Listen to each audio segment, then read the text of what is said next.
জীবনে কি কখনো গাড়ির ভিতরে ঘর দেখছেন? আসসালামু আলাইকুম। আজকে আমরা আপনাদেরকে একটা ইন্টারেস্টিং জিনিস দেখাবো। এই যে আমার ফ্রেন্ড, আমার কাজের কলিগ, ও একটা গাড়ি কিনছে। গাড়ির ভিতরে হচ্ছে আপনার ঘর। চিন্তা করলাম যে আপনাদেরকে আমরা এই মানে গাড়ির ভিতরে যে ঘরটা এটা দেখাবো। চলো চলো।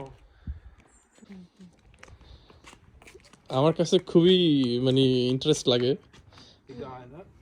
এই হচ্ছে লিভিং রুম, অনেক ছোট তবে ইন্টারেস্টিং। এই যে দেখেন লিভিং রুম, এখানে সোফা আছে, টেবিল আছে।